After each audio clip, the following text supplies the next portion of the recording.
रघुराज प्रताप सिंह राजा भैया।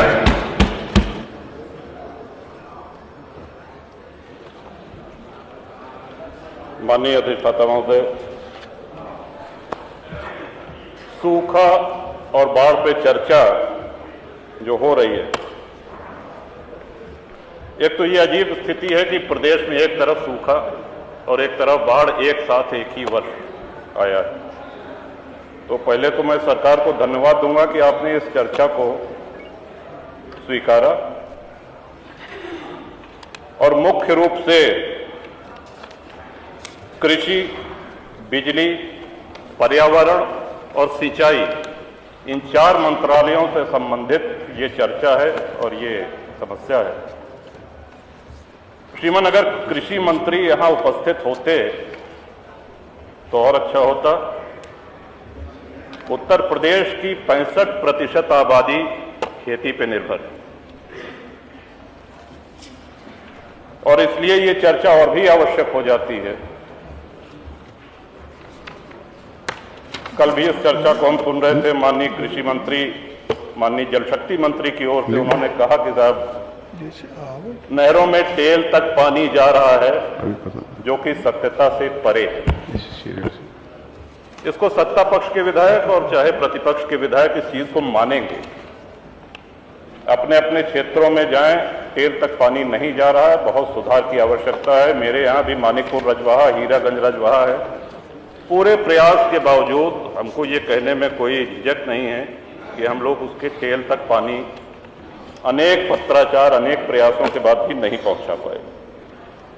रबी, खरीफ, जायद 3 फसल होती है श्रीमन, जिसमें खरीफ की ये जो फसल है इसमें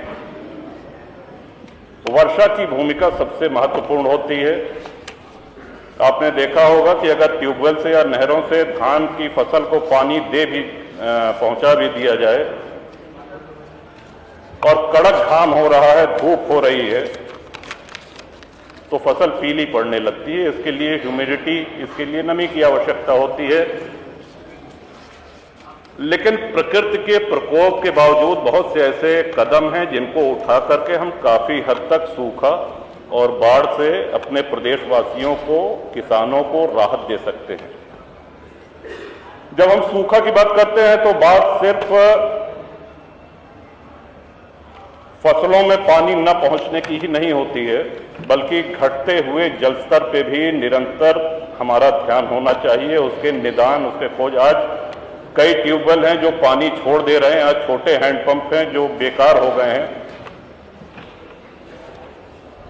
महामहिम श्री राज्यपाल के धन्यवाद प्रस्ताव पे बोलते हुए भी मैंने कहा था कि इंडिया मार्क II हैंडपंप एक आवश्यकता है जो सरकार अब मना कर चुकी है।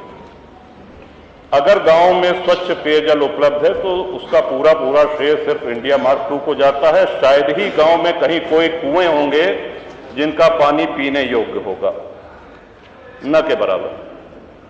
घर घर नल योजना अच्छी होगी, अभी तक तो लागू नहीं हुई, जब लागू होगी तब इसका आकलन किया जाएगा। लेकिन लगातार जो बोरिंग खराब हो रही है इंडिया मार्क II हैंडपंप की, और उनको रिबोर करने का न तो पैसा हमको दिया जा रहा है, न ग्राम सभाएं इतनी सक्षम है कि उनको रिबोर करा सके, तो ये पेयजल संकट बढ़ता जा रहा है। श्रीमन,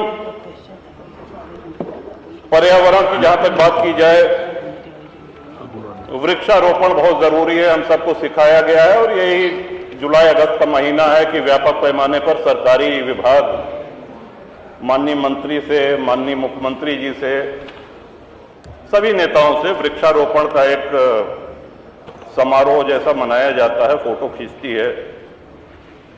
कई बार यह भी कहा जाता है कि साहब इस बार रिकॉर्ड तोड़ वृक्षारोपण हुए हैं, इतना बड़ा वृक्षारोपण अभियान कभी नहीं हुआ है। लेकिन वो रोपित वृक्ष कितना चल पाते हैं ये भी देखना जरूरी है। अरे बच्चा पैदा हो गया तो बच्चे को लालन पालन भी जरूरी है, ये नहीं कि बच्चा पैदा कर दिया और उसके बाद न उसको खाना दे रहे हैं न पानी दे रहे हैं। तो वृक्ष को कितना संरक्षण, उसी जगह पे हर साल वृक्षारोपण हो रहा है, ऐसी भी कई समाचार में। रजनी तिवारी जी को जाना है, लगातार पेड़ कटने से सरकारी विभाग एकदम आंख बंद करे है। एक्सप्रेसवे है, हाईवे हैं, सड़कें चौड़ी हो रही हैं, होनी चाहिए।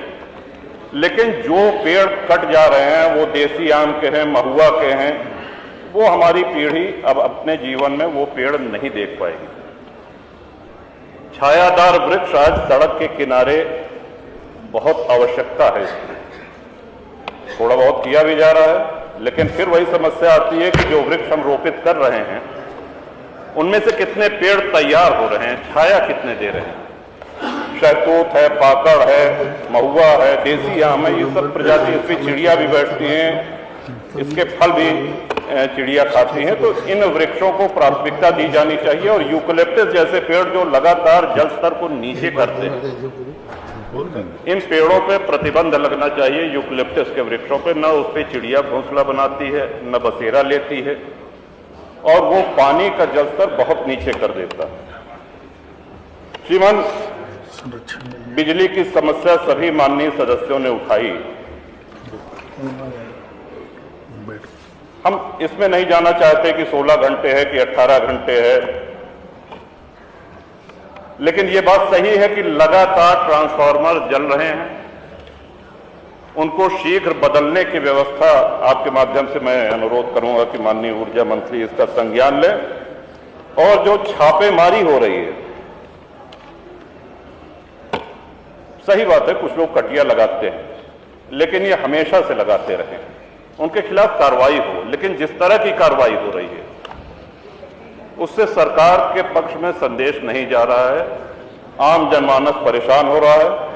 और इतना भारी रकम जुर्माने का 1 लाख रुपए, 2 लाख रुपए किसानों के ऊपर किया जा रहा है, और वही रकम कम करने के लिए बिजली दफ्तर के बाहर दलाल बैठे हैं जो पैसा लेकर के और उस रकम को कम करते हैं। ये सभी क्षेत्रों की समस्या है, ये कोई मैं अपने अकेले विधानसभा की बात नहीं कर रहा हूं। तो माननीय आपके माध्यम से माननीय ऊर्जा मंत्री जी से भी ये अनुरोध है कि इस समस्या का त्वरित निदान श्रीमान, या तो ट्रांसफार्मर को जल्दी से जल्दी रिप्लेस किए जाना, बदले जाने की व्यवस्था करें, और साथ ही इस पर प्रभावी रोक लगे कि किसानों का, ग्रामवासियों का शोषण बिजली विभाग के कर्मचारियों, अधिकारियों द्वारा न हो। इसके साथ ही प्रकृति की आपदा बचाई नहीं जा सकती, और टीवी पे भी हम लोगों ने देखा, और जो विकसित राष्ट्र हैं, यूरोप है, अमेरिका है, चीन है, किस तरह से गाड़ियां बही जा रही हैं, किस तरह से पूरे मकान ध्वस्त हुए जा रहे हैं। एक बहुत बड़ा कारण यह है कि प्रकृति का असंतुलित दोहन हमने किया है, और प्राकृतिक जो जल निकासी के मार्ग हैं उन पे इमारतें खड़ी हो गई हैं। इस कारण ये विनाश की लीला और प्रचंड हो जाती है। तो प्रकृति से खिलवाड़ करेंगे तो पहले तो प्रकृति चेतावनी देती है, उस चेतावनी को अगर हम अनसुनी करेंगे तो प्रकृति अपना हिसाब बराबर कर लेती है, जैसा कि कई देशों में और दूरदर्शन पे हम सभी लोगों ने, सभी साथियों ने देखा है। तो प्रकृति का सम्मान करते हुए जलाशय, वाटर हार्वेस्टिंग, इसको बढ़ावा दिया जाना चाहिए। सूखा और बाढ़ कोई ऐसी बात नहीं है कि बाढ़ आ जाए तभी हम बाढ़ नियंत्रण के काम करें, या सूखा पड़ जाए सूखा नियंत्रण के काम करें। ये निरंतर पूरे वर्ष चलने वाली योजना है, और इसको ध्यान दे करके आपके माध्यम से सरकार से निवेदन है कि इन समस्याओं का, जो आम जनमानस की समस्या है, उसको गंभीरता से लेकर के उनका निदान करने का कष्ट करें। बहुत बहुत धन्यवाद।